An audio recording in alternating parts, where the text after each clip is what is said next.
Bonjour à tous. Alors aujourd'hui, je vous présente la recette d'une tisane colorée spéciale bien-être, mais aussi la manière dont vous pouvez associer les plantes afin de créer vos propres tisanes.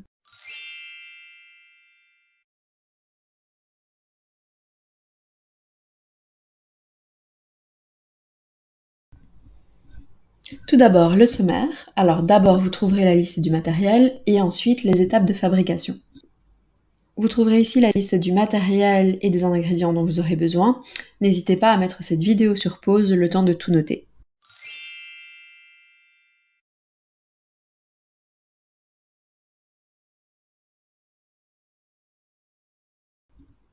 Étape numéro 1.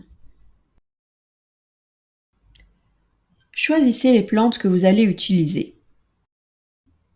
Alors, pour cette recette, j'ai d'abord choisi du thé vert au gingembre. Alors, pourquoi celui-ci? Eh bien, parce que le thé vert a un effet relaxant sur le système nerveux et stimulant sur le système immunitaire.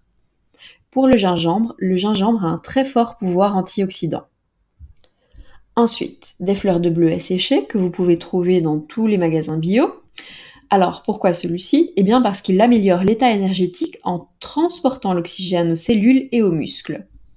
Et enfin, des boutons de rose séchés, car ils renforcent le système immunitaire, soulagent l'insomnie et aident dans le cas de différentes douleurs, notamment par exemple les douleurs de digestion, en améliorant la digestion.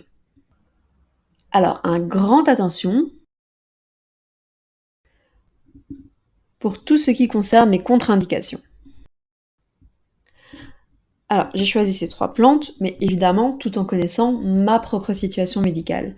Évidemment, si vous avez des problèmes cardiaques, si vous avez des problèmes d'allergie, si vous avez des problèmes de tension, par exemple, vérifiez toujours que les plantes que vous utilisez correspondent à votre état médical et qu'il n'y ait pas de contre-indication vis-à-vis de votre propre santé.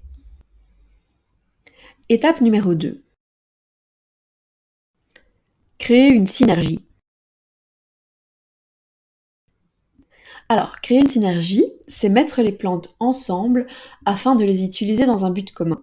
Donc ici, par exemple, avec les propriétés des plantes que je vous ai expliquées, eh bien, le but est de faire une tisane bien-être. Donc, que quand on la boit, par exemple, le matin, on se réveille, on se sente bien, on se sente avec un système immunitaire renforcé.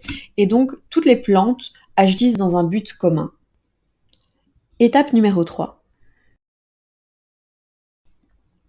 Mélanger les plantes. Alors, cela peut paraître évidemment complètement évident, mais une fois que vous aurez déterminé les plantes que vous voulez utiliser, le but dans lequel vous voulez les utiliser et les quantités que vous voulez utiliser, il faut que vous les mettiez dans un bol et que vous les mélangez bien pour avoir plus ou moins un mélange de même quantité homogène. Étape numéro 4. Placez les plantes dans des sachets de thé.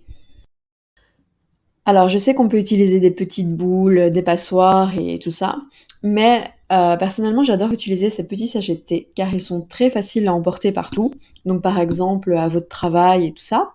Et donc, en fait, vous pouvez acheter des sachets de thé vides que vous pouvez remplir, en fait. Et donc, c'est vraiment particulièrement pratique. Remplissez tous les petits sachets.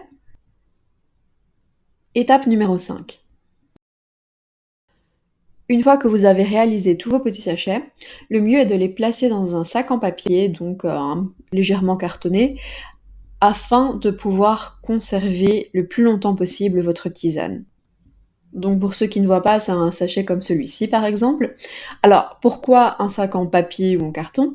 Eh bien parce que c'est une matière qui respire et donc les plantes ne vont pas devenir mauvaises à l'intérieur du pot. Et donc c'est vraiment très pratique.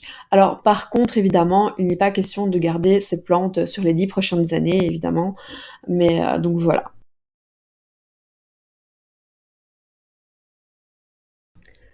Et donc résultat, des petits sachets de tisane à emporter partout avec vous qui boosteront votre journée et vous mettront de bonne humeur.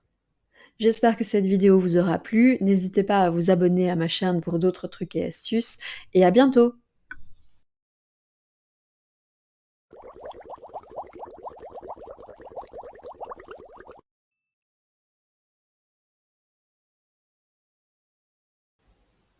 Merci à tous d'avoir écouté ma vidéo.